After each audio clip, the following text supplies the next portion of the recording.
Hai Nakama Squad, kembali lagi bersama Nakama Aquatics. Jadi ini jam 8 pagi, aku baru banget bangun ya, jadi masih ya rada-rada ngantuk gitu lah. Cuman di pagi hari ini bakal ada yang spesial karena mau aku bagiin sesuatu nih. Jadi sekitar 2 minggu yang lalu di TikTok Nakama Aquatics itu ada satu komentar yang dia itu kayak nanyain terus gitu, gimana cara merawat ikan cana yang masih kecil gitu. Karena dia itu pernah ngerawat cana yang masih kecil, tapi dia kayak kebingungan gitu.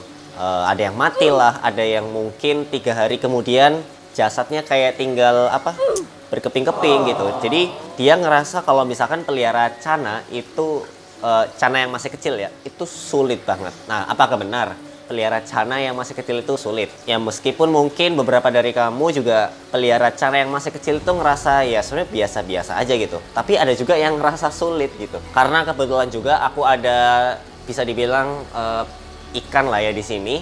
Itu kemarin aku habis masukin cana pulcra yang masih baby sama cana asiatica yang masih baby. Nah, ini masih utuh ikannya. Jadi sekalian aku share juga dan nanti aku kasih tips ya, mulai dari cara perawatan, terus filtrasinya gimana, sampai nanti ada dekorasinya harus kayak gimana. Pakan, nah pakan ini yang masih menjadi masih menjadi pertanyaan besar juga sih. Bang, biasanya dikasih makan apa sih gitu? Karena kalau dikasih ikan kecil juga kayaknya nggak muat deh ya kan. Nah, nanti aku kasih tahu pakannya apa, sekalian kita bahas semuanya deh. Sebelum mungkin aku bagiin tipsnya, nah aku mau liatin dulu nih cana yang aku maksud. Di sini ada 2 cana pulcra, ini masih kecil banget nih. Kalau kamu lihat ya lebih deket, tuh masih kecil banget. Ini ukuran sekitar berapa ya? Mungkin 4 atau 5 lah ya, 4 sampai 5 cm. Nah, sedangkan satunya lagi, sini ada ikan cana asiatica. Nah, sebenarnya ini ada 2 ekor, cuman satunya lagi ngumpet ya kayaknya ya.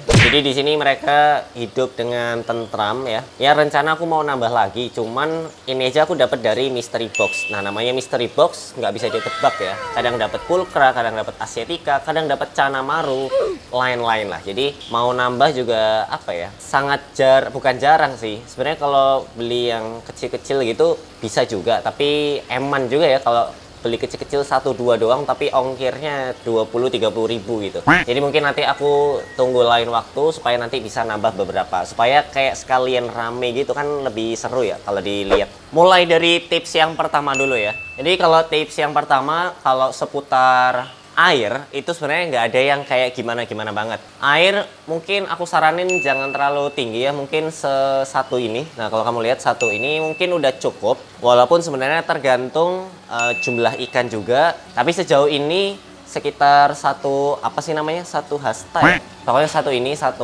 bukan satu jengkal. Pokoknya satu inilah ya, itu udah cukup banget. Dan terbukti mereka baik-baik aja. Airnya pun kalau ditanya air apa, ini air PDAM ya kalau nggak salah. Dan di sini kamu lihat untuk airnya sendiri aku pakai filtrasi double biosponge. Jadi dia ada kayak aliran juga, dan ada potensi dia itu lebih bersih lah dibandingkan kalau misalkan dia nggak pakai filter duo biosponge. Jadi biosponge-nya ini dia ada 2. Kalau kamu lihat di situ ya ada 1, 2. Jadi itu memang aku belinya langsung ada 2. Nanti aku sekalian tampilin gambarnya biosponge kayak gimana. Karena mungkin kalau di sini nggak terlalu kelihatan ya karena agak-agak hitam gitu, ngeblend sama si backgroundnya. Nah, sedangkan di atas ini dia ada kayak air mancurnya. Jadi bisa kelihatan lebih natural juga. Jadi airnya itu bergerak-bergerak gitu, nggak terlalu sunyi-sunyi banget. Jadi ada semacam kehidupan gitu. Habis itu tips yang kedua adalah soal dekorasi. Nah, sebenarnya mungkin ada beberapa, bukan perdebatan sih, lebih ke pilihan ya sebenarnya. Ada orang yang memilih pelihara cana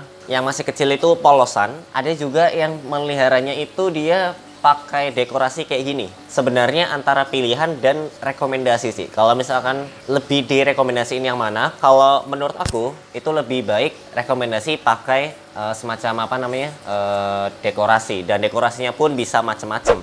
Pakai dekorasi itu supaya dia memungkinkan untuk bersembunyi. Jadi entah kamu kasih bentuk dia kayak ini tanah liat, jadi kayak pot berbentuk tanah liat gitu. Itu sebenarnya banyak di Tokopedia, ada di Shopee juga banyak. Kamu bisa beli. Kalau misalkan dulu aku sempat beli yang pecah. Nah, ini nih, ini cana andrao ya. Cuman kalau kamu lihat di belakang tuh dia agak pecah. Bentar, aku zoom ya. Dia agak pecah. Itu sebenarnya nggak terlalu masalah karena yang penting dia itu membentuk semacam kubus, bukan kubus, apa sih, tabung gitu ya, semacam goa. Jadi dia bisa bersembunyi di dalam situ. Nggak perlu panjang-panjang ya. Yang penting dia bisa bisa sembunyi lah. Atau bisa juga kamu bikin batu-batuan. Jadi kalau kamu ada batu di rumah, nah itu kamu bisa tumpuk-tumpuk, itu juga bisa sehingga membentuk semacam goa atau terowongan kecil. Atau mungkin kayu-kayu pun sebenarnya juga nggak masalah. Yang penting kayunya tuh ada kayak sela-sela sehingga dia bisa sembunyi di sela-sela rantingnya itu. Atau bisa juga tanaman. Nah, kalau misalkan kamu pengen ngencengin di tanaman air, itu bisa juga. Jadi kamu bener-bener lebatin full tanaman air, itu juga bisa. Nah, kalau aku di sini ini lebih ke estetika aja. Jadi si tanaman airnya ini nggak terlalu gimana-gimana, tapi bisa sih dia sembunyi di sela-sela sini, bisa juga. Dan tanaman air ini yang aku pakai tanaman anubias. Nah, ini anubias ini kuat banget. Jadi jujur aja, tank yang ini sempat aku tinggalin beberapa waktu lah ya, mungkin sebulan atau 2 bulan. Itu ini aman-aman aja gitu. Jadi nggak ada layu. Ada sih kalau layu-layu dikit ya. Tapi dia tanamannya secara keseluruhan itu nggak mati. Termasuk yang ini. Dia si tanaman air yang ini nggak mati gitu. Ya ini agak kotor ya, sorry banget. Selain itu kan mungkin dekorasi yang di tengah atau di atasnya ya. Tapi kalau yang di bawah yaitu substrat, itu aku rekomendasiin banget ya tanaman lagi pasir malang ya. Jadi pasir malang itu ada yang hitam, bisa juga ada yang merah kayak gini. Nah, ini bisa juga. Nah, ini yang merah. Ya ini bisa dibilang cana kerdil juga lah ya. Meskipun nggak baby amat sih. Nah, jadi kamu bisa pakai pasir malang yang merah atau yang hitam kayak gini. Ini bisa juga. Atau yang campuran. Ini kalau nggak salah campuran ya. Kalau kamu lihat, ini campuran hitam tapi ada juga yang merah-merah. Itu bisa banget. Ya, kalau menurut aku itu tergantung selera juga. Atau mungkin kamu ada sekte khusus ya, kayak kalau pengen pelihara cana A gitu, misalnya cana pulchra, kamu meyakini kalau pasir malang hitam itu lebih bagus, ya silahkan. Atau mungkin pasir malang merah lebih bagus, silahkan juga. Atau pasir silika bisa juga sih, tapi aku kayak kurang suka aja ya, kurang natural gitu kalau dilihat. Dan sepengalaman aku, kalau misalkan mau masukin dekorasi, jangan lupa untuk dicuci dulu ya. Dicucinya bukan pakai sabun, tapi lebih ke dibilas ya, lebih tepatnya. Dibilas pakai air mengalir, kemudian digosok-gosok supaya tentunya lebih bersih. Karena kita nggak tahu di luar tempat kita beli tempat beli dekorasi gitu ya, itu ada sesuatu mungkin ya, entah tai atau mungkin kotor-kotoran apa gitu ya. Ya sebenarnya untuk jaga-jaga aja sih, bukan suuzon ya. Oke, berikutnya tips yang keberapa ya? Mungkin nanti ditampilin juga subtitle sama editor aku. Aku lupa soalnya tips keberapa ya. Pokoknya tips selanjutnya adalah soal makanan. Nah, di sini seperti yang aku bilang, kalau misalkan cana kayak gini kita kasih makan udang gitu atau mungkin maggot atau apa gitu, itu mungkin ya nggak muat gitu ya mulutnya. Dia masih kecil banget ya, masih seginian. Dia belum bisa terlalu terlalu memakan sesuatu yang lebih besar gitu. Nah, rekomendasi aku kalau misalkan dia masih kecil, sebenarnya ada juga kalau misalkan kamu mau yang pakan kering. Nah, ini aku kasih rekomendasi dulu kalau misalkan kamu prefer pakan yang basah. Nah, di sini ada cacing beku. Di sini aku pakai cacing beku dari Premium Insect. Nah, di sini gampang banget karena memang si cana itu suka banget kalau misalkan aku kasih cacing beku. Dia itu bakal lahap makanin apapun. Mungkin kita coba aja kali ya. Nih, aku langsung aja kasih. Jadi aku ambil beberapa aja, nggak usah banyak-banyak, dan langsung tuangin ke sini. Pastiin tuangnya di tengah-tengah ya. Oke, kita lihat apa yang bakal terjadi. Tuh. Langsung dimakan ya sama cana pulchra dan cana asiatica tuh, makan ya. Yuk makan dengan lahap. Tuh. Tuh kan. Jadi kalau dikasih cacing darah beku itu dia muat gitu tuh. Bahkan dia bener-bener lahap banget tuh. Saran aku mungkin kalau misalkan pengen nambahin hewan lain, itu mungkin bisa udang tawar atau udang sungai atau mungkin keong ya, buat bantuin bersih-bersih. Jadi dia nggak terlalu nyisa atau kotor gitu. Atau mungkin kamu sediain piring ya, piring kecil lah. Jadi dia si cacingnya itu nggak kemana-mana. Jadi kalau misalkan sisa, kamu nggak perlu mungut satu-satu kayak gini. Jadi kamu cukup angkat si mangkoknya aja atau piring kecilnya lah. Ya meskipun itu kayak kurang estetik ya sebenarnya, tapi ya nggak masalah gitu. Tuh kan, mereka benar-benar lahap. Dan seberapa banyak tadi udah aku tunjukin ya, mungkin kurang lebih ya 1 cuilan lah. Tapi kalau misalkan seberapa segitu, kelihatan nggak dia tuh udah kayak gendut gitu ya kalau misalkan makan beberapa aja. Jadi saran aku nggak perlu terlalu banyak karena takutnya ya malah mencemari air yang ada di akuarium ini. Tuh kan, tapi mereka masih lahap gitu karena memang cana ini terkenal ikan yang rakus juga. Tuh, ya, masih makan aja. Apalagi Channa pulchra ya. Setahu aku Channa pulchra itu benar-benar rakus banget. Nah, kalau seberapa sering intensitasnya atau frekuensi ya. Frekuensinya itu dalam sehari biasanya bisa 2 kali udah cukup. Tapi kalau kamu pengen nge-push bisa juga 3 kali sehari. Cuman untuk yang 3 kali sehari kamu harus kurangi dikit porsinya karena yang kamu kejar kan intensitasnya. Nah, itu mungkin secara porsi agak diinin supaya dia nggak terlalu kenyang juga, nggak terlalu gendut juga. Jadi dia tetap berkembang. Jadi alhamdulillah kalau misalkan ini digabung antara Channa pulchra dan Channa asiatica sejauh ini aman-aman aja. Cuman yang satunya nggak muncul ya, lagi malu-malu mungkin. Karena tadi aku jatuhnya di depan doang ya, di depan doang. Jadi kalau misalkan kamu pelihara beberapa ikan Channa kayak gini dalam satu tank gitu ya, itu saran aku disebar aja. Ada yang di belakang, ada yang di kanan, kiri, depan gitu ya. Tapi karena ini kebetulan untuk video, jadi mungkin sebagai display aja.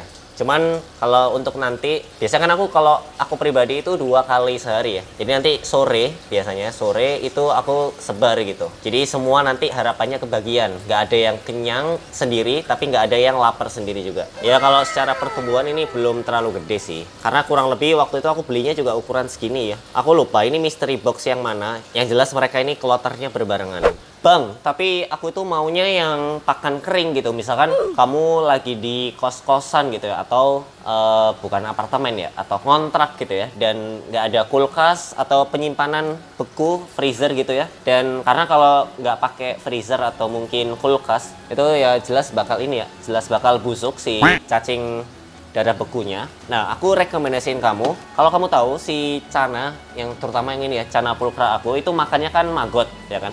Tapi maggot itu kan biasanya utuh gitu ya. Dan waktu itu aku sempat kasih tahu juga kalau maggot itu bisa diakalin untuk yang masih kecil itu diremek ya, atau kita bilangnya apa ya? Kita geprek ya. Kita geprek. Jadi ibarat kalau kita makan ayam, kita geprek itu jadi nggak terlalu gede gitu ayamnya. Nah, sama dengan maggot. Maggot kalau kita geprek jadi nggak terlalu besar buat si ikan Channanya. Jadi dia bisa memakan dengan mudah dan nggak keselak gitu ya. Cuman kalau misalnya kamu pengen praktis juga, jadi nggak perlu geprek-geprek, itu ada yang khusus nih. Ini benar-benar menurut aku inovatif banget ya. Nah, ini adalah tepung maggot. Nah, ini dia. Ini tepung maggot. Jadi tepung maggot dari Premium Insect juga. Dan dia ini kandungan energinya tinggi banget dan protein tentunya. Nih, mungkin aku tunjukin gimana tekstur dari si tepung maggotnya ini. Nah, jadi ini tepung maggotnya. Kalau kamu lihat bener-bener kayak apa ya? Bubuk artemia gitu ya. Nih, aku coba tunjukin. Teksturnya tuh kayak gini. Nah, ini lebih fokus ya. Kelihatan nggak? Dia itu kayak pasir-pasir kecil gitu. Nah, nanti next time mungkin aku coba kasih tahu ya cara ngasihnya. Cuman mungkin sekalian nanti kalau misalkan ada semakin banyak Channa, jadi mungkin lebih seru juga ya. Kalau sekarang kan mungkin hanya 1 atau 2 lah ya, 1-2 Channa, jadi mungkin beberapa doang, jadi mungkin nggak terlalu seru. Nah, sekarang aku bandingin sama maggot yang biasa. A few moments later. Nah, ini aku bang nih. Ini kalau kita bandingin, ini tepung maggot. Kalau ini maggot yang normal. Nah, ini kan beda jauh ya. Tentu nggak bakal cukup buat si makan Channa yang kecil-kecil tadi, yang di atas ya. Karena mereka masih kecil-kecil banget. Jadi biasanya aku kasih tepung maggot. Ini benar-benar praktis banget. Nah, nanti cara makannya gimana supaya yang efektif tapi juga bagus buat si Channanya nanti di next video mungkin ya. Jadi yang penting untuk opsi makannya itu bisa cacing beku ataupun tepung maggot kayak gini. Oh ya, mungkin ada yang ketinggalan dikit. Kalau misalkan masalah air dikuras itu biasanya jarang ya. Mungkin seminggu atau 2 minggu sekali. Karena memang selain Channa itu cenderung kuat, ini juga ada filternya. Jadi bisa diminimalisir. Tapi menurut aku tetap harus dikuras juga pada akhirnya. Cuman kapan itu lebih frekuensinya lebih jarang gitu. Ya paling itu aja ya. By the way, mungkin buat kamu yang belum sadar, ini aku pakai baju dari nih Heroes of Channa Surabaya. By the way, Heroes of Channa Surabaya bakal ada mini kontes juga. Jangan lupa datang, tempatnya di Lagoon Avenue di Surabaya juga. Oke, sampai jumpa di mini kontesnya ya. Jadi buat kamu yang suka ikut kontes nih, langsung aja cus daftar dan ikut berpartisipasi. Ya paling itu aja. Kalau misalkan kamu ada pertanyaan lagi seputar merawat Channa yang masih kecil atau yang masih baby-baby gitu, boleh banget tulis di kolom komentar. Atau mungkin kamu pengen nambahin sesuatu, kamu ada tips atau pengalaman gitu ya merawat ikan Channa yang masih kecil. Karena rada tricky ya. Ada yang gampang banget, tapi ada yang ngerasa susah banget. Nah itu Nggak apa-apa, sharing aja, kita sama-sama belajar, kita sama-sama ya menambah ilmu gitu ya. Oke, paling itu aja, sampai jumpa di video-video nakama akuatik selanjutnya. Dah.